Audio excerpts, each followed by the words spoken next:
Bonsoir à toutes, bonsoir à tous. Ravi de vous retrouver.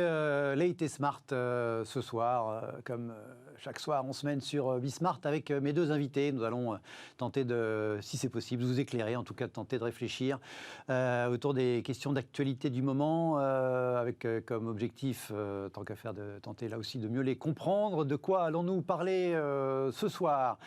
On va parler forcément de la situation économique, de la crise dans cette période où cette semaine, on va dire, on fête, je ne sais pas si c'est le bon terme, fêter, en tout cas on marque les 1 an du confinement dans notre beau pays, très précisément 17 mars, c'était 17 mars à midi, l'entrée en vigueur du confinement l'année dernière. Alors on va s'intéresser d'abord au soutien de l'État aux entreprises. Hier, la Commission européenne a fait les comptes sur les aides d'État aux entreprises dans l'Union avec des comparaisons et cocorico, mais la question c'est de savoir s'il faut chanter le cocorico. La France est numéro 1 de l'Union européenne, numéro 1 des 27 sur l'aide aux entreprises, l'aide effectivement engagée, dépensée. Le Premier ministre s'en est félicité hier devant la représentation nationale. Alors voilà, la France numéro 1 de l'aide aux entreprises, est-ce qu'il faut s'en féliciter?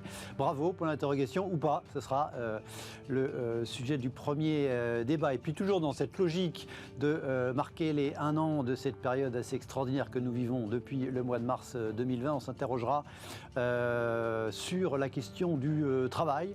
On a beaucoup dit depuis 1 an, on continue à le dire, voilà, on ne travaillera plus jamais comme avant. Un certain nombre de changements importants ont été réalisés et sont gravés dans le marbre, plus ou moins évidemment le télétravail, mais pas que. Ce sera le thème de notre deuxième débat. Voilà, est-on vraiment sûr? Peut-on vraiment affirmer qu'on ne travaillera plus désormais comme avant à la suite de cette crise? Mes deux invités ce soir pour évoquer ces sujets. À ma gauche, Iman Benaoun, bonsoir. Bonsoir. Vous êtes chef d'entreprise, fondatrice et présidente du cabinet Aravati, spécialisé dans le recrutement, notamment de carrières dans le numérique. Christopher Dembicq, à ma droite, bonsoir. Bonsoir. Vous êtes économiste, directeur associé de la banque Berenberg. Merci à tous les deux d'être à mes côtés ce soir. Tout de suite, la question apéritif. On va parler de quoi, évidemment? De vaccination en Europe.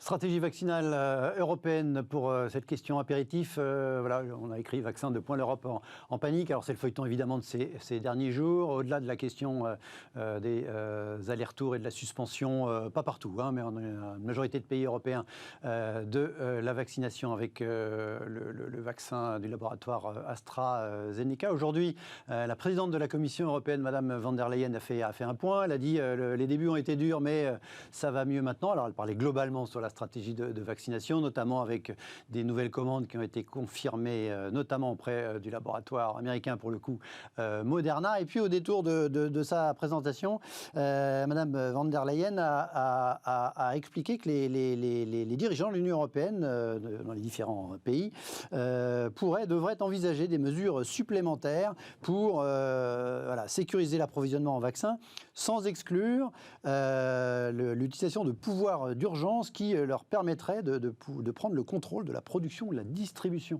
des dits vaccins. Alors, on n'en est pas là, hein. Il ne s'agit pas encore de nationaliser les unités de production, de fabrication de vaccins en Europe, mais on voit quand même qu'on est quand même dans une situation très tendue. Avant la suspension d'AstraZeneca, on avait tous les jours des échanges de noms d'oiseaux entre la Commission européenne, certains dirigeants et les dirigeants du laboratoire AstraZeneca, en l'occurrence.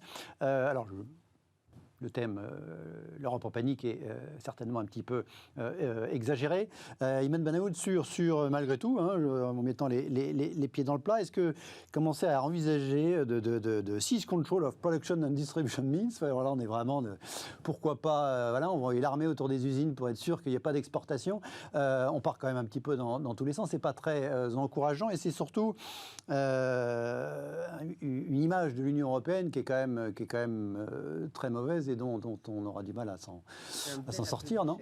C'est dommage. Une des premières initiatives européennes portées par l'Europe qui se passe comme ça, je trouve que c'est extrêmement difficile. C'est-à-dire qu'on a manqué de prévoyance, on a manqué de leadership, on a manqué d'anticipation et on le paye très cher aujourd'hui. Alors de là à nationaliser les usines, moi j'y crois pas du tout. Mais c'est une menace qui fait peut-être peur, j'en sais rien. Voilà, je trouve ça. À l'inverse, l'Europe a exporté beaucoup de vaccins, en dizaines de millions de doses, un petit peu partout. À l'inverse, elle n'en a quasiment pas importé parce que les autres sont plutôt plus bloquants. Donc de ce point de vue-là, on est. Alors, je ne sais pas s'il faut dire vertueux d'un certain point de vue ou au contraire naïf. Vous l'interprétez comment? Il ne faut pas qu'oublier Pfizer et BioNTech est une. Alors BioNTech est une entreprise allemande, absolument. Oui. Donc voilà. Sauf que ces moyens de production, on n'en a pas vu beaucoup en Europe. Non, ils produisent aussi BioNTech. Oui, non, il y a de la production en Europe, bien sûr. Oui. Ils ont livré les pays les plus offrants. Là, on est vraiment au cœur du capitalisme. Enfin, c'est clairement. On paye plus cher, on est servi plus vite, et c'est douloureux, c'est difficile. On paye plus cher et on commande avant, parce que c'est surtout ceux qui ont commandé le plus tôt qui sont servis plus vite. Financer la recherche, financer la recherche, qu'on fait des paris, et des paris gagnants pour certains, perdants pour d'autres, et on le paye cher aujourd'hui.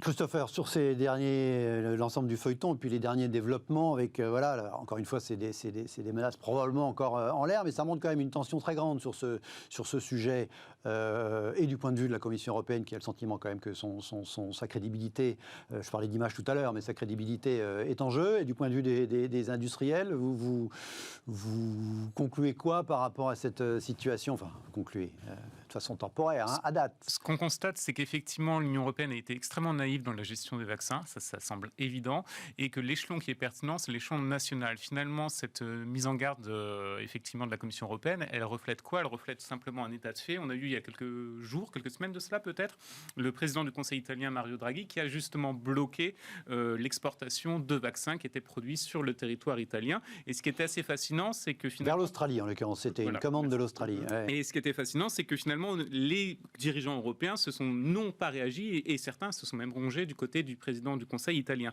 Ça montre bien en tout cas qu'aujourd'hui l'Europe est dans une phase où elle a la nécessité de réagir vite puisqu'on a déjà pris énormément de retard sur le processus de vaccination, et ce retard, bien sûr c'est pénible au quotidien, mais la réalité c'est que ça va se payer en termes de rebond de la croissance, et on voit déjà très très nettement que le Royaume-Uni qui est sorti, on se souvient avec ce Brexit, qui est sorti de l'Union européenne, va afficher grâce à cette campagne de vaccination des performances de croissance extrêmement impressionnante, et à l'inverse, l'Union européenne devrait être sur une croissance assez faible cette année. Donc l'enjeu aussi, c'est de dire que l'Europe est en mesure de nous protéger et aussi on continue à nous faire rêver et être un moteur économique. Et le problème, c'est que la campagne de vaccination nous montre que ce n'est pas le cas aujourd'hui. Et on voit aussi que les États, même si officiellement c'est quand même toujours la Commission européenne qui a le dernier mot, on voit que quand même ça tient un petit peu dans tous les sens. On l'a vu sur la suspension de la campagne de vaccination AstraZeneca qui a commencé au Danemark, puis la Finlande, puis finalement l'Allemagne et la France. On ne va pas revenir là-dessus. La semaine d'avant, la première ministre du Danemark et le premier ministre autrichien étaient allés en Israël faire un deal pour la production de futures générations de vaccins, etc. On voit que encore une fois, l'Union se fissure, c'est normal, puisqu'officiellement la compétence santé n'existe pas, même si ce n'est pas le sentiment qu'on a au quotidien. Ou est-ce qu'il faut s'en inquiéter de voir un peu les pays qui tirent dans tous les sens, selon vous? Alors, qui réagissent dans tous les sens. On a une forme de brouhaha. Ouais. Et de mon point de vue, l'Europe a été tellement naïve pendant plusieurs mois, et les États européens, bien sûr, puisqu'ils ont été moteurs dans ce type de démarche, ont été extrêmement naïfs. Aujourd'hui, on revient à une forme de réalisme politique, et réalisme surtout géopolitique, à savoir que si on veut sortir rapidement de cette crise, il faut utiliser les mêmes armes que nos partenaires. On se souvient, par exemple, pendant le premier confinement mondial, on a eu, lorsqu'on essayait les États-Unis sur le tarmac en Chine, ont racheté des masques, par exemple, qui étaient destinés à la France. Donc, alors, ça peut paraître très opportuniste, ça peut paraître notamment pas très amical de la part des Américains, mais c'est la réalité aujourd'hui des relations internationales en temps de paix, et c'est encore plus la réalité des relations internationales lorsqu'on est dans une situation de crise.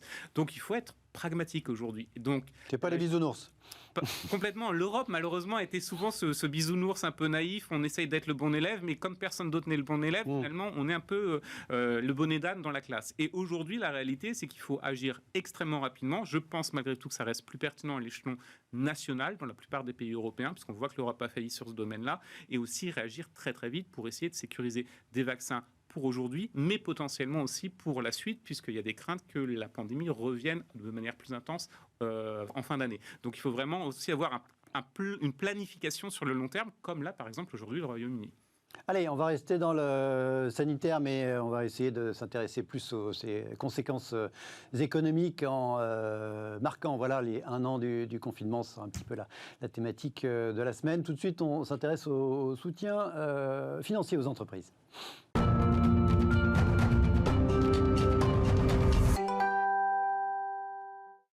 La France, numéro 1 de l'aide aux entreprises dans le cadre de cette crise sanitaire devenue économique. C'est ce qu'on a appris hier. Alors, d'ores et déjà, le premier chiffre, regardez ce papier dans les Échos ce matin, les Européens ont déjà dépensé près de 550 milliards d'euros pour leurs entreprises. Alors ça, c'est donc de l'argent dépensé. Ce n'est pas les autorisations d'engagement qui ont été faites par l'Union européenne depuis, là encore, 1 an, qui portent, eux, au total, sur un déblocage théorique de quasiment 3 000 milliards d'euros, 2 960 milliards précisément.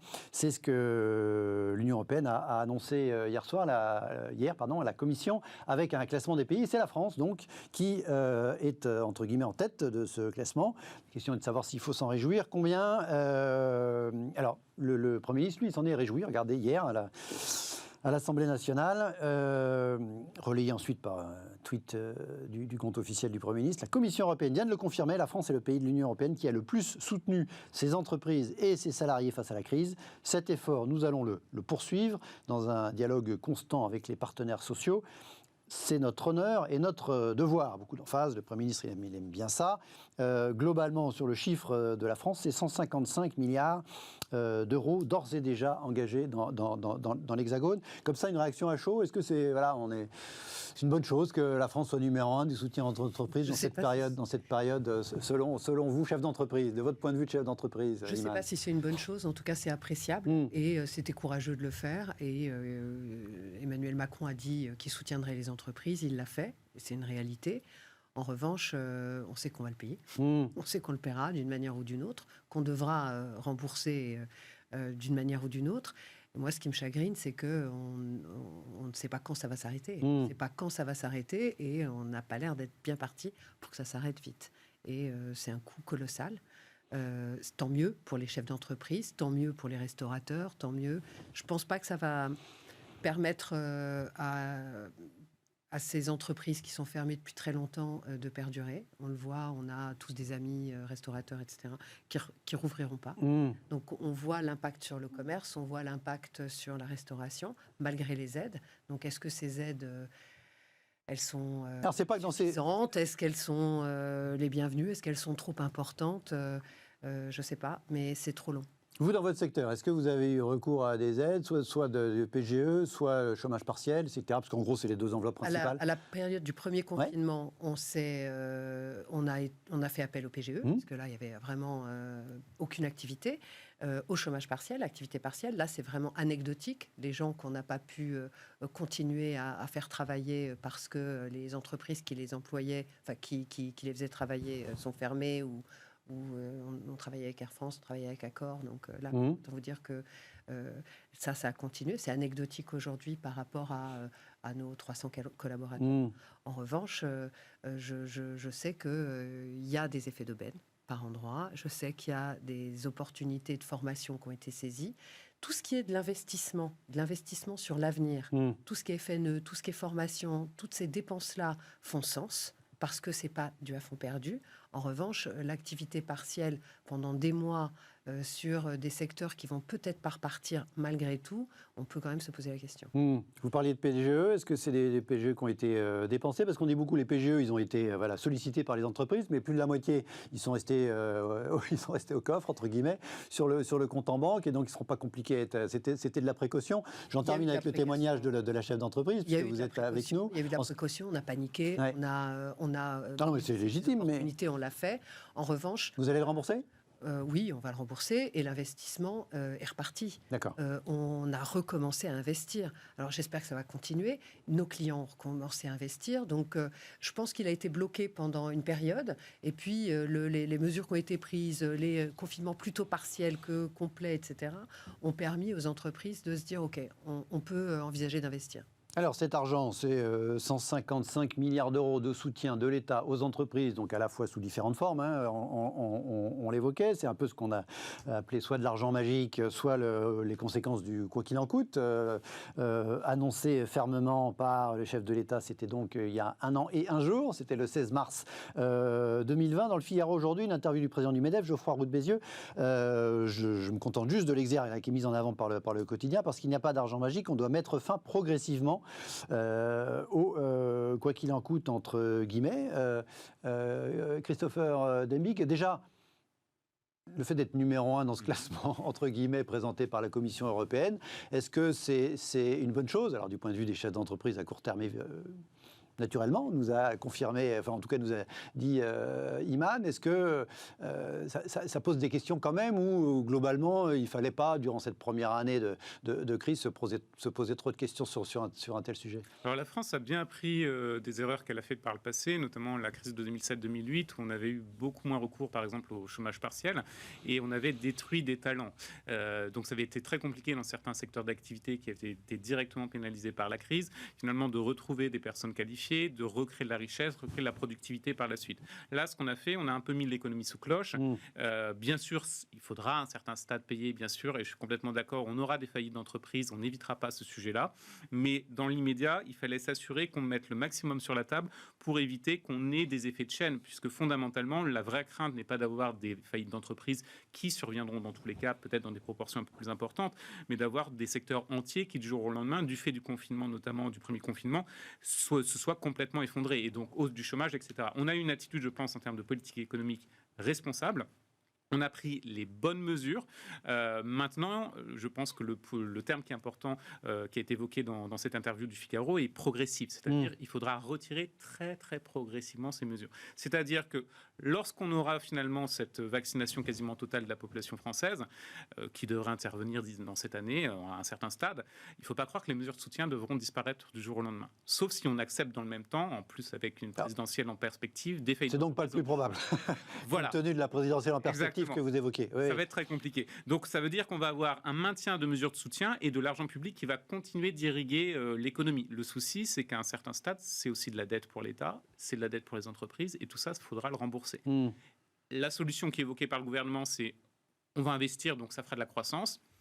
Honnêtement, je vais être très très pessimiste sur ça, puisqu'on a bien vu, on a investi sur les 20-30 dernières années, on arrive rarement à avoir une autre croissance supérieure à 2%. Donc si on n'a pas de la croissance, cette dette, ça se rembourse comment? Soit on augmente les impôts, soit on baisse les dépenses. Rien de très glorieux, j'oserais dire. Donc à un certain stade, la sortie de crise va peut-être pas être immédiatement après la vaccination, plus tard, lorsqu'on devra gérer l'aspect de dette. Mais encore une fois, je reviens sur cette tête de classement. 155 milliards, donc soutien de l'État aux entreprises. Le deuxième, c'est l'Italie, 108 milliards. Population à peu près équivalente. L'Allemagne, population significativement supérieure, arrive troisième avec 104 milliards. Après, c'est l'Espagne. Donc, on a quand même l'État français a quand même fait quand même plus 50% par rapport aux autres dans sa politique de soutien aux entreprises. Est-ce que c'est justifié et par quoi? Alors, ce n'est pas complètement justifié si on regardait la santé des entreprises françaises avant la crise. Un point qui est intéressant, notamment si on regarde par rapport à l'Espagne ou encore à l'Italie, les entreprises françaises avant la crise avaient, dans la plupart des cas, une très bonne solidité financière. Et vous l'avez dit, les PGE, finalement, 68%, je me souviens bien du chiffre, n'ont pas été utilisés. C'est simplement de l'argent mis de côté juste au cas où. Donc ça montre bien que l'État français a ouvert massivement les vannes, mais que la réalité, en tout cas financière, économique des entreprises ne nécessitait pas d'ouvrir autant les vannes. Parce qu'on avait la chance d'avoir des entreprises qui ont été complètement assainies financièrement juste avant la crise. À l'inverse, par exemple, si on regarde en Espagne, là vous avez eu beaucoup d'argent qui a été mis sur la table, mais des entreprises, bon, le secteur du tourisme n'aide pas bien sûr, mais des entreprises aussi qui étaient déjà moins solides financièrement avant la crise, qui veut dire qu'on a eu un bond extrêmement important des faillites d'entreprises. À titre de comparaison, en France, on a eu des faillites d'entreprises qui ont diminué l'année dernière. Donc ça montre bien aussi que tout dépendait de la situation avant le confinement. D'accord. Iman, est-ce qu'on parle de soutien, enfin, vous l'évoquiez, hein, de soutien peut-être un petit peu exagéré ou abusif, ou en tout cas non différencié, notamment sur ce qu'on appelle les entreprises zombies, c'est qui globalement s'en tireront pas et que peut-être il aurait c'est un petit peu gâché d'avoir aidé. Est-ce que vous-même, par rapport à des clients, etc., vous faites attention à, vous disiez vous-même, vous allez rembourser votre PGE, donc je ne parle pas de votre activité qui se porte bien, d'après ce que j'ai compris, et tant mieux, mais par rapport à d'autres, est-ce qu'on est plus regardant sur les clients avec qui on travaille, par exemple, ou pas encore? On n'en est pas à ce stade-là. Enfin, en tout cas, sur mon marché, dans mon secteur d'activité, pas encore. En revanche, moi, je pense que cette aide massive, elle permet elle a été extrêmement bonne pour le moral des chefs d'entreprise, pour le moral des dirigeants. Ça a été extrêmement rassurant de voir que le travail d'une vie ou la création d'une activité, etc., n'allait pas être complètement détruite. Même si la santé financière de l'entreprise était correcte avant, cette crise nous a fait tous très peur et on a vu fondre notre trésorerie. Donc effectivement, ces PGE, on ne les a pas tout de suite dépensés. En revanche, aujourd'hui, je pense que ça peut devenir une source d'investissement et de croissance. Là où je suis un peu mitigée, moi je pense qu'à la sortie de cette crise, il va y avoir un élan de consommation extrêmement fort. On le voit sur les tout petits moments d'ouverture. L'été dernier, on a vu qu'on a rattrapé, etc. Moi, j'ai des clients qui me disent qu'ils ont fait une meilleure année en 2020 qu'en 2019, malgré la fermeture d'un certain nombre de commerces ou de secteurs d'activité. Donc, on voit qu'il y a un élan, une volonté de consommer. Les choses ne seront plus les mêmes demain. Je pense que on vit une période vraiment particulière sous cloche. J'ai le sentiment qu'on est sous cloche, qu'on est protégé, etc. Mais que les chefs d'entreprise, les équipes, dans les comités de direction, il y a des remises en cause, des réflexions profondes sur la manière de développer ces entreprises, ces activités. Et je crois qu'on arrivera peut-être à une plus forte croissance que ce qu'on avait l'habitude de provoquer avant. Néanmoins, la dette sera énorme, il faudra la rembourser. Alors, je ne suis pas économiste, mais je vois bien aussi les axes. Hein, on réduit les charges, on coupe dans les budgets et puis on fait augmenter les revenus. Mais je pense que l'emploi continuant, les cotisations continuant, les caisses ne se vident pas complètement, on le voit. Et moi, je crois à une reprise extrêmement forte de l'économie post-crise. Et surtout en France. Surtout en France, d'accord. Tant mieux, tant mieux. Je reviens sur le progressivement, sur lequel vous aviez des doutes par rapport à l'échéance politique, mais en même temps, on peut considérer que ça pourrait venir. En même temps, c'est compliqué de commencer un mandat, même si c'est un second mandat, par effectivement fermer les vannes. Comment ce progressivement peut-il être obtenu, avec quelle intensité de progressivité, ou selon quel calendrier, selon vous, sachant que voilà, on a quand même encore une fois même si toutes ces mesures étaient les bienvenues, notamment pour les chefs d'entreprise, des niveaux d'endettement importants, même si avant-hier, je crois, lundi, les ministres des Finances de la zone euro se sont réunis et que la conclusion, les papiers qui rendaient compte, je l'évoquais hier dans l'émission, c'était le désendettement n'est pas une priorité. Ils s'étaient tous mis d'accord pour dire que ce n'était pas le sujet. Tant mieux, on ne sait pas quand ça le deviendra, mais en tout cas pas tout de suite.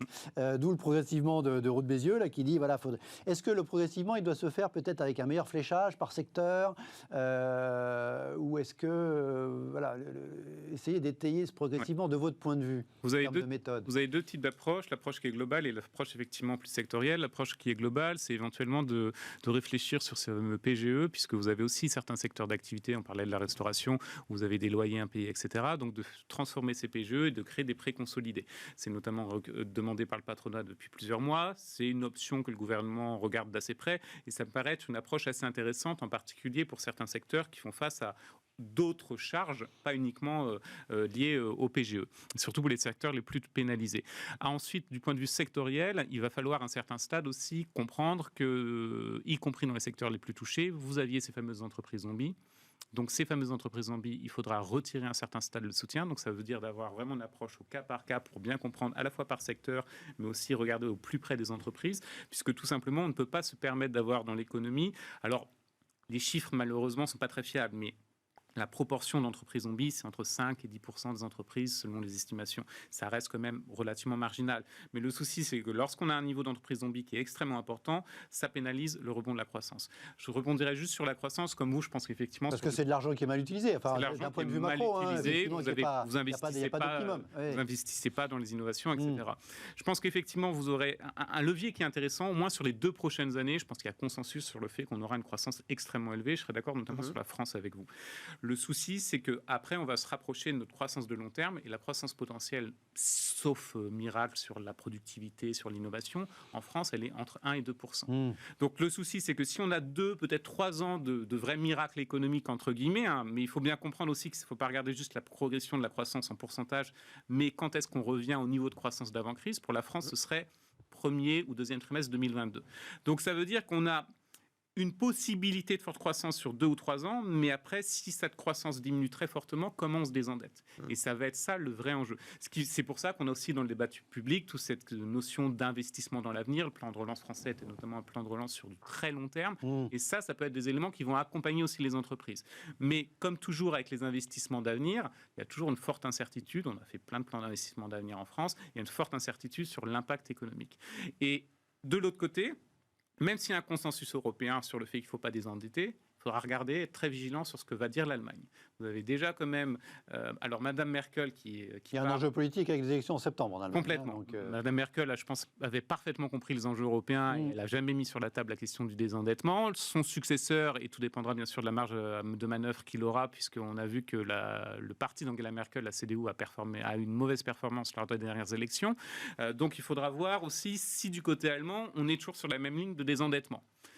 Quand on regarde certains politiques ou même banquiers centraux allemands, on voit que le désendettement n'est pas non plus très très loin. En tout cas, il faudra assainir. Et ça, il ne faudrait pas faire cette erreur qu'on avait faite justement après la crise de 2007-2008. Aujourd'hui, on ne peut pas se permettre de désendetter, dans tous les cas, ni d'augmenter les impôts, parce qu'on n'est pas sur des niveaux de croissance qui sont suffisants. Il faut déjà au moins revenir au niveau de croissance d'avant-crise. Pour nous, ça veut dire au moins début, voire mi-2022. Il faut un statu quo au moins jusqu'à cette période-là. Pour être très concret, je reviens sur les entreprises zombies qu'il faut débrancher, entre guillemets. Je vous poserai la question, à tous les deux, qui doit le faire ? Est-ce que qui doit décider ? Celle-là, c'est une boîte zombie, on débranche, on la laisse crever. Enfin, excusez-moi d'être un peu familier. Est-ce que c'est le banquier ? Est-ce que c'est un bureau à Bercy ? Alors, le banquier, en général, a déjà évité les entreprises zombies, puisqu'en France, par exemple, comme on avait les PGE étaient garantis à 90% par l'État, lorsque vous discutiez avec des banquiers, ils vous disaient... Comme on n'est pas 100% garanti par l'État, on peut se permettre de refuser les dossiers les plus sensibles. Ouais. Donc, ce n'est pas le banquier. En revanche, Bercy avait publié, c'est malheureusement dans les cartons, mais en 2005, une note extrêmement intéressante où, grosso modo, elle montrait quand est-ce qu'on doit aider une entreprise, avec une magnifique graphique qui vous montrait les situations dans lesquelles on devait arrêter d'aider. On ne parlait pas d'entreprise zombie à l'époque, mais c'était cette idée-là. Donc, effectivement, ce serait plutôt le rôle du politique, à un certain stade, de se dire il faut assainir. Le banquier n'est pas dans le... Et les tribunaux de commerce, ils peuvent aussi être ceux qui disent non, ça ne vaut pas le coup. En tout cas, avec la réouverture, ils vont effectivement avoir ce rôle-là aussi. Ils vont devoir intervenir. Iman, ils vont avoir du boulot, les tribunaux de commerce, parce que globalement, Christopher le rappelait, on a quand même une baisse du nombre de faillites en 2020 significative, et parce qu'il y a une baisse de nombre de dossiers qui arrivaient, d'une part parce que pendant un temps, les tribunaux de commerce déjà ont été fermés pendant le premier confinement, et puis aussi parce qu'il y a eu un soutien massif. Le thème de ce débat aux entreprises, ça va changer, et du coup, le rôle des tribunaux de commerce va devenir un peu très important, non ? Leur rôle a toujours été très important, et il y a des mesures d'accompagnement, de redressement, et puis des mesures de liquidation. Donc, c'est le rôle du tribunal d'arbitrer là-dessus. En revanche, ça va être difficile pour eux d'arbitrer avec des chiffres d'affaires à zéro. Ça va être très compliqué. Moi, les juges du tribunal de commerce ne sont pas en plus des professionnels de chaque métier. Ni de la justice, d'ailleurs, c'est des professionnels, pas forcément du métier en question. Pas des juges de métier. Et puis, ils ne connaissent pas forcément le métier de tous les secteurs. Ça va être compliqué. Je pense qu'ils vont être soutenus, je pense qu'ils vont être aidés. Et ça serait important qu'il le soit. Après, moi, je crois que dans ces investissements qui ont été accordés aux entreprises, il y a une partie qui est à fond perdu, parce que c'est de l'aide pure et simple qui sera dépensée. Voilà. Et puis, il y a des aides qui permettent d'investir, qui permettent de bouger ou de faire changer des activités, où ça donne de l'oxygène. Et donc d'améliorer la situation objective de l'entreprise. Oui. Et c'est sur ces aides-là, c'est ce que je flécherais le plus, c'est ce à quoi je serais plus attentive si j'étais aux commandes, en essayant de faire en sorte que, justement, d'identifier les entreprises vraiment à risque, voir comment est-ce qu'on pourrait les aider à pivoter, comme le font certaines startups, à pivoter, à changer, à évoluer, pour justement le faire avec l'argent qu'on leur donne aujourd'hui, ne soit pas de l'argent à fond perdu. Et ça, il y a quelque chose là-dessus qui n'a pas été pris en compte, je trouve. Et ça serait vraiment intéressant de le voir. On voit les restaurateurs se sont mis à la livraison midi et soir, etc. Ils s'y sont mis un peu tard, ils s'y sont mis de façon pas forcément très pertinente. Mais maintenant, ils savent faire. Maintenant, ils savent faire. Je pense qu'il y a des business qu'on peut développer autour de ça de manière un peu plus pérenne et moins accidentelle. Je pense que sur les événements, les foires, les salons, ça c'est un secteur qui aujourd'hui est en... Voilà, on peut imaginer, ça peut être des entreprises zombies ou ça peut être des entreprises qu'on aide à développer une activité sur un modèle différent, en mêlant le virtuel, le physique. Et là, si on les aide à changer et à se repositionner, on ne dépense pas de l'argent à fond perdu, on aide à faire évoluer un modèle. Et c'est comme ça que moi je vois qu'on pourrait sortir de ces entreprises zombies un peu plus armées. Christopher, une dernière question, rapidement. Je m'éloigne un peu du terme de soutien de l'État. Vous-même, vous évoquez la relance, le plan de relance tout à l'heure. Interrogé, Ruth Bézieux par le Figaro, le plan de relance sera-t-il finalement favorable à la compétitivité des entreprises françaises? Il dit c'est trop tôt pour le dire, notamment parce qu'on ne sait pas comment les autres... Compétitivité, c'est relatif par définition. On ne sait pas comment les autres vont s'en sortir. Ce matin, dans les Échos, il y avait une interview de Mme Schnabel, qui est des membres du directoire ou de la Banque Centrale Européenne. Je ne sais pas si c'est exactement le nom de la structure. Si c'est ça, c'est le directoire, qui disait peut-être que finalement, il va falloir l'augmenter, ce plan de relance. Alors, elle est du niveau de l'Europe, donc elle parlait des 750 milliards. Là aussi, c'est trop tôt pour savoir si c'est le bon dosage, le bon calibrage en termes de relance, sachant qu'on a à peine commencé à relancer, on est plutôt encore à soutenir. Alors, non, autant sur le plan français, je pense qu'il faut être prudent, et vous aviez raison, il faut comparer avec les autres pays. Autant sur le plan européen, il y a quand même un consensus au niveau des économistes. 750 milliards, c'est indéniablement beaucoup trop faible. Et surtout, le problème, c'est que l'argent alloué, ces 750 milliards, finalement, ils ne vont arriver aux États européens que vers 2023-2024. Donc pour moi, 2023-2024, ce n'est pas de la relance. Ça sera éventuellement pour de l'investissement derrière, et vous voulez tout ce que vous voulez. Mais force est de constater qu'on n'est pas dans une réaction d'urgence de l'Europe. L'Europe a failli dans le sens où elle a réagi très très vite pour s'accorder sur un plan de relance ambitieux, toute proportion gardée, puisqu'on précédemment c'était plus faible, les plans de relance européens. Mais le déblocage de l'argent arrive beaucoup trop tardivement. Donc finalement, ça ne va pas beaucoup aider ces États. Pour l'Italie, l'argent qui va venir de l'Europe, puisque le plan de relance c'est sur 5 ans, 15 milliards par an. Qu'est-ce que vous faites avec 15 milliards par an? Pour l'Italie. Et imaginez pour d'autres États européens qui bénéficient beaucoup moins d'argent. Donc c'est beaucoup trop faible pour faire face même tout simplement aux dépenses liées du point de vue hospitalier, sanitaire à la crise. On ne parle même pas d'investir dans l'avenir, que les entreprises soient plus compétitives. Donc c'est très clairement insuffisant. À suivre, restez avec nous. On se retrouve dans quelques instants. On continue de réfléchir à cette année de crise. On va s'interroger sur l'évolution du travail.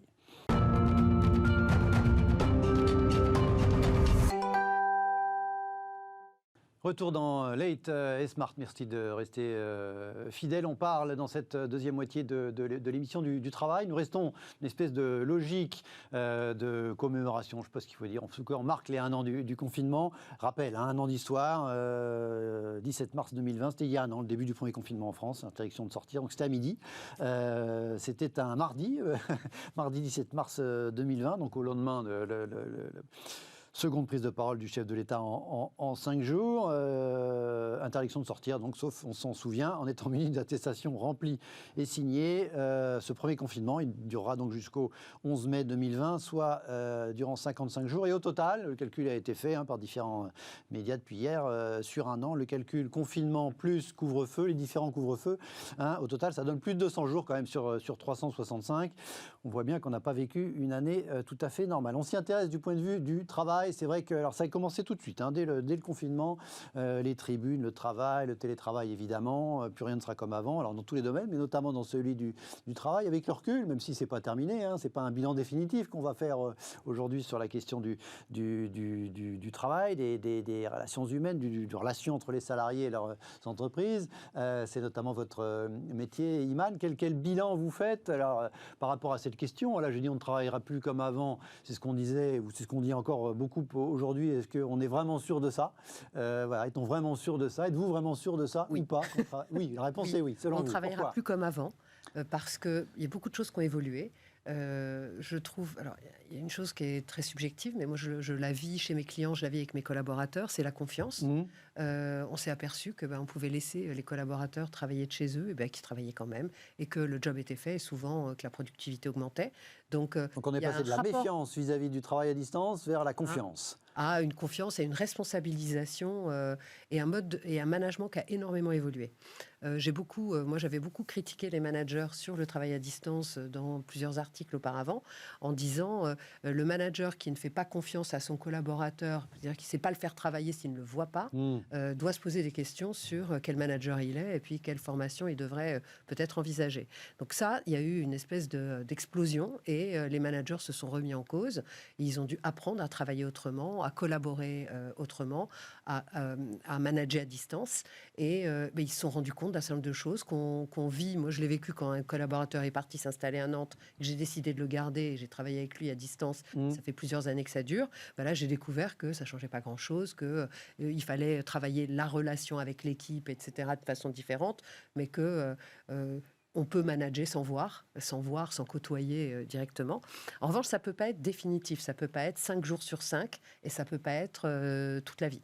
Donc, mais les managers ont évolué, les collaborateurs se sont sentis plus responsabilisés. Je travaille avec des cadres dans un environnement plutôt digital où les moyens sont faciles, le travail à distance est outillé. Ça veut dire qu'il y a un certain nombre de moyens qui permettent de le faire correctement. Chez nos clients, dans les environnements qu'on côtoie. Donc, il y a un pli qui a été pris, il y a une relation qui a évolué, et ça ne changera pas. Je pense que ça ne changera pas. Après, il y a... Ça ne changera pas au sens où on reviendra peut-être à un mix, à un mélange, mais on n'y reviendra pas complètement comme avant, selon vous, sur 100% du travail au bureau. J'en suis convaincue. En revanche, je ne crois pas. Je crois qu'il y a beaucoup de collaborateurs qui ont imaginé, après le premier confinement, que finalement, ils allaient déménager, vivre à l'étranger ou ailleurs et bosser à distance, parce que de toute façon, c'est possible, et puis ça leur permettra de changer de vie. Ouais. Ça, j'y crois pas non plus. À l'inverse, vous le déconseillez, d'accord. Je le déconseille parce qu'on essaye de faire en sorte que l'emploi qualifié soit en France, de faire travailler des équipes françaises sur les sujets, d'éviter de faire partir la compétence en nearshore ou en offshore. Clairement, si demain les collaborateurs ne viennent plus jamais au bureau parce qu'ils ont déménagé, qu'ils sont en province sur des jobs hyper complexes et exigeants technologiquement parlant, ils sont plus chers que les salariés polonais ou finlandais. Donc pourquoi travailler avec des Français dans ce cas-là? C'est-à-dire qu'il faut que les collaborateurs se posent la question de oui, mais si je suis 100% distanciel, pourquoi c'est avec moi qu'on va travailler et pas avec quelqu'un de moins cher, etc. Donc se poser vraiment cette question-là, c'est important. Donc le 100% télétravail à distance n'est pas souhaitable, de mon point de vue, pour les salariés, pour eux, pour l'employabilité, pour leur avenir. La deuxième chose que j'imagine, c'est que le collaboratif en prend un coup avec le télétravail à 100%. C'est-à-dire qu'il y a beaucoup de choses qu'on peut faire à distance et qu'on fait mieux et qu'on fait de façon beaucoup plus... moi, je trouve que pour tout ce qui nécessite de la concentration, de la réflexion, on est très bien chez soi, quand on a les moyens d'avoir un endroit. Oui, d'avoir une pièce dédiée, voilà. etc. Et pas effectivement toute la famille En autour. revanche, la perte en termes de collaboration, en termes de créativité, en termes de tout ce qui se fait de façon informelle, tout ce que permet la collaboration physique, il faut C'est ce que mettent en avant ceux qui défendent le fait d'aller au bureau. Il ne faut pas le faire. Oui, et puis je pense qu'en ce moment, les gens qui viennent au bureau pour s'aérer, pour s'oxygéner, pour échanger, pour Mais ils ont voir quasiment des collègues, l'impression d'être en vacances, retrouver une vie plus sociale. en vacances au bureau qu'à la maison. Absolument. Puis on a l'impression quand on est au bureau qu'on n'avance pas beaucoup sur ces sujets parce que on passe beaucoup de temps justement dans cet informel, mais on voit bien qu'il est nécessaire. Nous, on a ouvert nos bureaux et avec un doodle, avec une jauge, avec un quota, avec un certain nombre de mesures pour éviter tous les risques, limiter, on va dire, les risques. Et on refuse du monde tous les jours au bureau. On refuse du monde tous les jours au bureau parce que la jauge est vite atteinte et on dit non, c'est pas possible de venir. Oui. Donc, les collaborateurs le sentent, ils ont envie d'être au bureau, ils ont envie d'être avec leurs pairs. Chez nos clients qui sont 100% fermés, les collaborateurs qui sont censés travailler chez ces clients demandent à venir au bureau voir leurs collègues. Donc, il y a une vraie demande, il y a un vrai besoin. Donc, les gens qui disent « oh, ils travaillent à 100%. » Il y a un besoin de relations sociales, quoi. C'est pas relations Et humaines. puis, il y a, nous, on travaille dans un environnement, les méthodes agiles, l'organisation des projets en agile, les stand-up meetings, tout ça ne peut plus se faire en ce moment et ça ralentit quand même un certain nombre de projets. On voit que la collaboration, qui est quand même une partie importante de notre activité, enfin des activités de tous les collaborateurs dans les entreprises, elle ne se fait pas à distance. Elle est plus difficile à distance, malgré les outils, malgré il y a tout un tas de plateformes qui permettent de collaborer avec des systèmes de post-it, d'animation de réunions. Donc on met pas tout le monde dire à la poubelle quand même non plus. Et attention à l'employabilité, la vraie employabilité. Il y a comment est-ce qu'on apprend, comment est-ce qu'on partage, comment est-ce qu'on réfléchit à plusieurs sur un sujet en étant jamais ensemble. Et puis les small chats, tout le temps, dans une réunion, il y a toujours deux personnes qui ont une idée, qui en parlent, puis ça vient enrichir la réunion, etc. Tout ça, ça n'existe pas en visio. Donc, mais pour la chasse de tête, c'est top. Tant mieux, parce que Christophe, on voit quand même, alors on est naturellement, enfin ou pas d'ailleurs, enfin en tout cas on voit que le constat est assez clair, mais on ne parle pas de 100% des gens. Là, on parle quand même des cadres, des gens qui travaillent, qui travaillent dans des bureaux, enfin qui travaillaient dans des bureaux, pour l'essentiel face à un ordinateur, etc. Est-ce que ce qu'on évoque là, c'est pas en train d'effectivement d'accroître le risque d'accroître les fractures entre entre des cadres comme vous manifestement et comme certainement un nombre important des gens qui nous regardent, et puis de l'autre côté, l'ensemble de salariés qui eux, pour plein de bonnes raisons ou pas, d'ailleurs je sais pas, vous continuez à, pour le coup, travailler comme avant, parce que leur job, il n'est pas télétravaillable. Est-ce qu'il n'y a pas un risque là, quand même, effectivement, de divergence entre différentes catégories de salariés dans les entreprises? Alors oui, on le percevait avant la crise, ça s'est indéniablement accentué avec la crise du fait notamment du recours au télétravail, mais ça va s'accentuer dans les années à venir, puisqu'il y a quand même une tendance qui semble assez évidente, c'est que la crise a forcé les entreprises à digitaliser et pense aussi à digitaliser sur de très long terme. Plusieurs études from McKinsey montrent qu'on a gagné plusieurs années dans ce domaine-là. Et le souci, c'est qu'on va être sur une société de plus en plus clivante entre ceux qui, grosso modo, ont un profil cadre adossé peu ou prou à une activité dans le digital. Alors ça peut être en banque, ça peut être dans plein de domaines d'activité qui vont être avec un fort niveau d'employabilité, des salaires qui sont plutôt quand même élevés en général et qui vont être très recherchés. Et de l'autre côté, vous allez avoir une accentuation finalement du sentiment de paupérisation dans le secteur des services notamment qui sont déjà très prégnants, où vous avez bien sûr pas recours au télétravail, où vous avez des salaires qui sont en général beaucoup pas partout plus bas. en tout cas, il y a du télétravail dans les services, mais effectivement dans ce que vous évoquez, c'est les dans emplois de services plutôt à la personne notamment. Oui, voilà, en vis-à-vis. Mais donc, ça va vraiment accentuer ce phénomène-là où vous avez une société à deux vitesses qui va se mettre de plus en plus en place. Le souci, c'est comment gérer cet aspect-là. Et on voit très, très nettement que du point de vue des responsables politiques, en termes de propositions, en termes de politique économique, on n'a pas de bonne solution à cet égard. Et donc, on sera indéniablement vers une société beaucoup plus clivante. Et surtout, un point qui est intéressant, c'est que généralement, ce type de crise, alors toutes les crises économiques, mais encore plus les pandémies, ce sont des facteurs d'accentuation des inégalités. On avait un sentiment, et je parle de sentiment d'accroissement des inégalités en France qui était très important, pas vérifié dans les chiffres, mais malgré tout qui était très important avant la crise. Il sera intéressant de voir dans les prochains mois si ce sentiment aussi d'accroissement des inégalités s'accentue. C'est fort probable. Et ça induit plein de choses. Ça induit une polarisation de la société, une polarisation au niveau politique notamment, dans le cadre des élections. Donc ça va vraiment accentuer le clivage au niveau social. Et ça va être très très difficile à gérer dans les prochaines années. Iman, vous évoquiez la confiance tout à l'heure par rapport au télétravail. Si on essaye de mettre le télétravail de côté, qu'est-ce qu'on peut imaginer, qu'est-ce qu'on peut retenir comme évolution dans l'univers du travail alors, quand vous parliez de la confiance, c'était dans la relation entre l'employeur et ses salariés. De temps en temps, alors c'est des notions, je ne suis pas forcément très à l'aise personnellement, parce que je ne connais pas bien. On parle effectivement d'évolution dans le sens, voilà, le sens du rapport au travail, etc. Est-ce que vous voyez des choses là-dedans ? Encore une fois, le télétravail, c'est assez clair, la frontière, je travaille au bureau, je travaille à la maison. Dans d'autres enseignements, d'autres acquis ou d'autres éléments négatifs qui pourraient être la résultante de cette crise. Il y a beaucoup de gens qui changent de vie.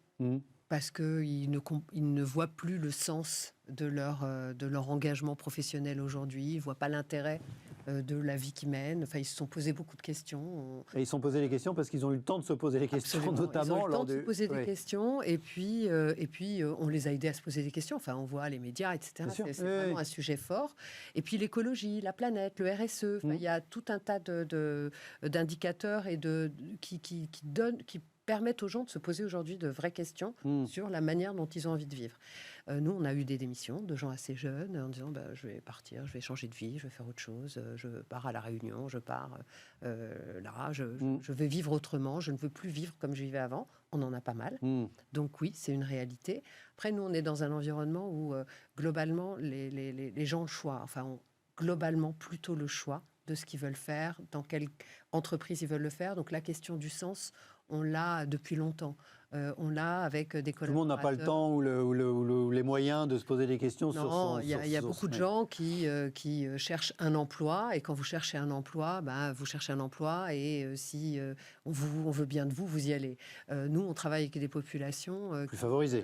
Qui sont plus favorisées, qui se posent déjà des questions depuis plus longtemps. Ouais. On a des collaborateurs qui disent, moi, je ne veux pas travailler dans un rayon de plus de 20 minutes de chez moi. Je veux pas plus de 20... Donc non, ça ne m'intéresse pas, je ne viendrai pas. On a toujours des candidats qui vous disent non, cette entreprise-là, son éthique ne me convient pas, je n'irai pas, je ne veux pas les rencontrer, je ne veux pas travailler. Alors le crédit à la consommation, le tabac, l'alcool, tout un tas de secteurs qui... Non, ça n'est pas... Ça s'est quand même accéléré selon vous depuis un an. Depuis un an, ça on avait déjà ça avant, et depuis un an, c'est même plus... ça continue. En revanche, ce qui change, c'est... je veux travailler autrement, je veux vivre autrement, et donc cet emploi-là ne me permet pas de m'épanouir autant que je le voudrais, donc je vais ouvrir un gîte en Ardèche et je pars. Christopher, sur ces autres conséquences ou legs de cette crise sanitaire et économique? Je pense qu'effectivement, ce que vous avez mentionné est extrêmement important. Moi, je le vois dans ma génération, des gens qui avaient un fort niveau d'employabilité, qui travaillaient dans le secteur bancaire, de très bons postes, avaient un cheminement avant crise, parce que la crise n'est pas systématiquement le déclic, mais la crise a précipité effectivement ce sujet-là. Donc il y a, je pense, la recherche vraiment de sens qui est de plus en plus prégnant dans toutes les nouvelles générations finalement qui vont arriver sur le marché du travail aussi. Et j'imagine que ça pose un réel problème en termes de management au niveau des entreprises pour gérer ça.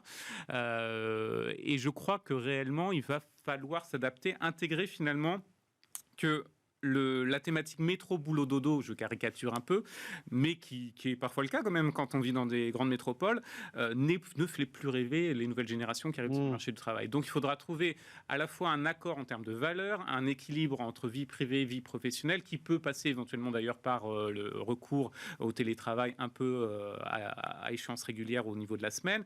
Donc vous devez créer un autre cadre. Et surtout, lorsqu'on discute avec des chefs d'entreprise dans certains secteurs d'activité, j'ai eu l'occasion pendant la crise, et ce qui était assez prégnant, c'est qu'ils nous disaient, mais avec la digitalisation qu'on a mis en place, sans une digitalisation extrêmement importante, on s'est rendu compte que parfois, dans certains secteurs d'activité, on a jusqu'à 15% de nos salariés qui ne servaient à rien. C'est ces fameux bullshit jobs. Et d'ailleurs, on s'en rendait compte avant la crise. Mais j'imagine que ça induit aussi une réflexion plus importante des gens qui sont justement détenteurs de ce type de job, malheureusement. Et donc, vous avez tout ce processus qui va se mettre en place. Et je pense qu'on aura réellement une relation différente par rapport au travail après la crise. Je ne suis pas quelqu'un qui pense qu'il y a un monde d'après, mais simplement une accélération des tendances existantes. Sur les valeurs, vous le mentionniez très bien dans les cas qui ont été évoqués, c'était déjà préexistant. Simplement, on accélère avec cette crise, comme toutes les crises ont été des accélérateurs tendances. Et donc, il faudra que les entreprises s'adaptent pour proposer aussi un autre équilibre et souvent en accord avec cet aspect valeur qui est de plus en plus prégnant, en tout cas notamment pour les nouvelles générations. Mais si on devait supprimer ces bullshit jobs, ça poserait un problème au niveau de l'emploi, non? J'étais à une conférence ce week-end où on est intervenu sur le sujet et un des interlocuteurs pour lequel j'ai tout le monde ne beaucoup va de pas faire de respect. l'astrophysique ou de j'en sais rien. Non, mais mon interlocuteur disait, et même si je ne suis pas très favorable à ça, mais je pense que c'est une forme de réalisme, c'est que vous avez une forme de revenu universel qui se mettra en place. Regardez les États-Unis, ce qu'ils ont fait, c'est du revenu universel avec leur chèque finalement. Oui. Alors après, Sauf qu'à date, ils n'ont pas encore la décision de le distribuer tous les mois ad vitam aeternam. Non, voilà. Les $1 400. Mais on peut tout à fait imaginer que si on n'arrive pas à créer de l'emploi, on aura une forme de revenu universel à définir comment le financer, etc., mais qui s'imposera de facto parce que vous aurez des gens qui ne veulent pas occuper des bullshit jobs ou qui veulent un autre équilibre personnel. Ouais. Bon, après la différence, c'est qu'effectivement, que feront les Chinois et les Vietnamiens pendant ce temps-là, mais c'est un autre sujet. Je doute qu'ils fassent le revenu universel. Pas tout de suite. Qu'est-ce qu'on répond, pour terminer Iman a des collaborateurs qui vous disent ça, là, c'est les exemples que vous... On peut rien répondre, on n'essaie pas de les retenir, tellement... Non, quand quelqu'un ne veut pas aller travailler dans tel secteur d'activité, vous ne pouvez pas le forcer, donc là-dessus on ne fait rien, on essaie de lui trouver d'autres opportunités ou d'autres choses. En revanche, je dis à ces secteurs d'activité qui font moins rêver les candidats, les paris en ligne, etc., les paris... il y a beaucoup de jeunes collaborateurs qui se posent vraiment des questions sur leur impact sur la société et qui ne veulent pas rejoindre ce type d'entreprise. Je dis à ce type d'entreprise qu'il faut qu'elles travaillent sur leur raison d'être et puis surtout sur ce qu'elles peuvent proposer à côté pour redonner du sens à ces collaborateurs qui en ont besoin. Avec, je ne sais pas, du mécénat de compétences, un certain nombre de sujets qui peuvent...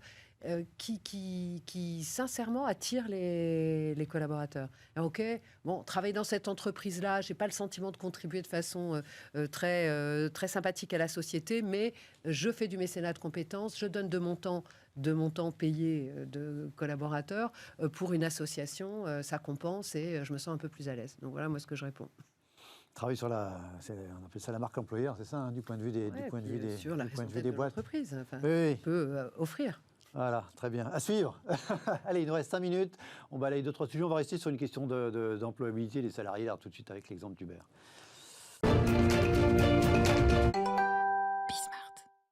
C'est l'after. 2 petits sujets pour terminer. On ne s'éloigne pas complètement des questions d'emploi. Vous l'avez peut-être vu, une décision d'Uber en Uber, les VTC, en Grande-Bretagne. C'est plus de 70 000 chauffeurs Uber qui vont annoncer l'entreprise. C'est une annonce qui fait suite à une décision de la Cour suprême en Grande-Bretagne il y a un mois. Ils vont donc être payés au minimum du salaire minimum en Grande-Bretagne. C'est un accord d'entreprise avec sur les droits des salariés, donc salaire minimum qui est d'environ 10 € de l'heure en Grande-Bretagne, congé payé plus cotisation à un plan d'épargne retraite maison avec petit abondement de l'entreprise. Ils seront pas, c'est pas pour autant des salariés classiques, il y a un statut intermédiaire semble-t-il en Grande-Bretagne, et les travailleurs, donc les workers, ils vont avoir le droit à ça, les chauffeurs chez Uber en Grande-Bretagne, mais pas encore les employees, ce seraient les salariés plus ou moins chez nous avec un vrai contrat de travail, donc c'est pas encore l'idée. Et globalement, les chauffeurs, bien sûr, de leur point de vue, ils conservent la flexibilité de travailler quand ils veulent.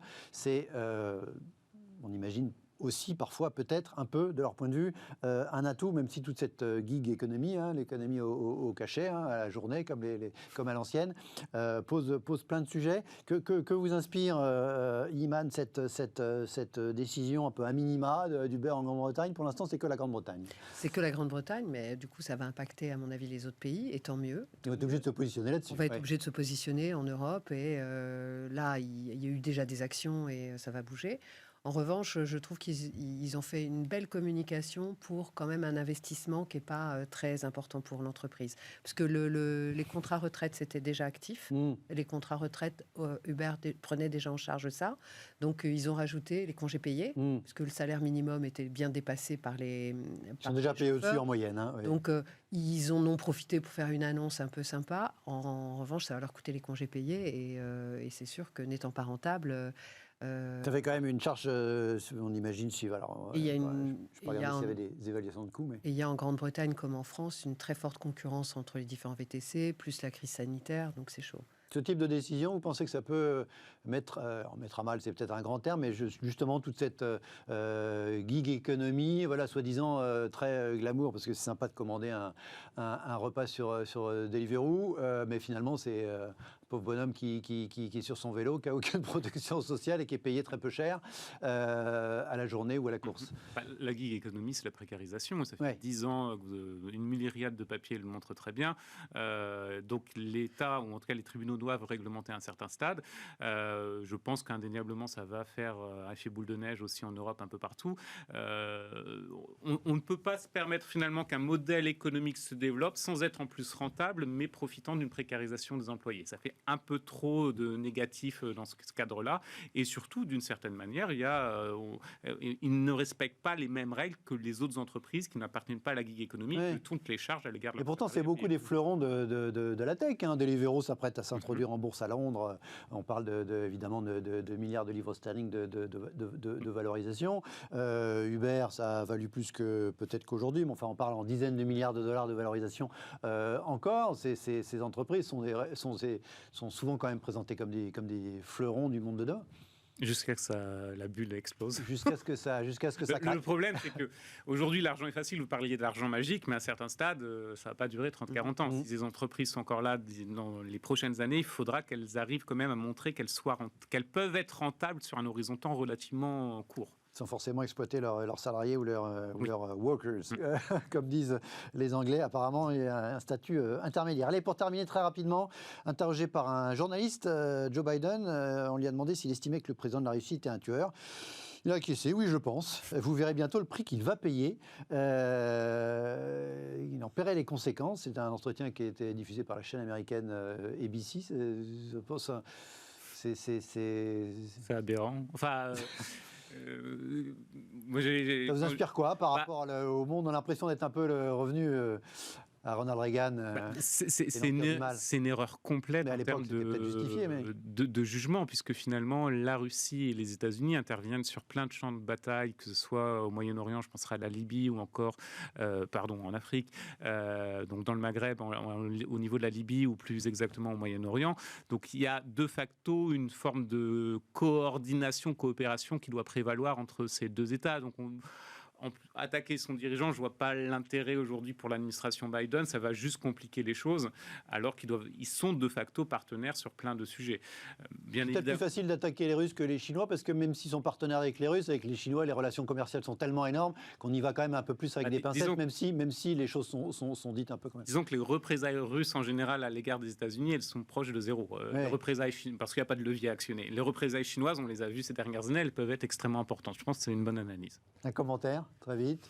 On se demande d'où ça sort. Voilà. On se demande vraiment, on ne s'attendait pas à ça de la part de Joe Biden. Bon, en tout cas... C'est la preuve que finalement, nous Européens qui avions tant soutenu Biden, Trump n'est pas systématiquement toujours le pire. Ah bah c'était un enfant de cœur à côté. En même temps, il a effectivement, Trump lui avait déclenché aucune guerre, ni même quasiment aucune attaque nulle part. Au bout de 15 jours, Biden, il avait fait envoyé des missiles quand même en Syrie. Merci à tous les deux d'avoir été à mes côtés ce soir. Merci à vous de nous avoir regardés jusqu'au bout. Très bonne nuit et à demain à la même heure sur Bismart.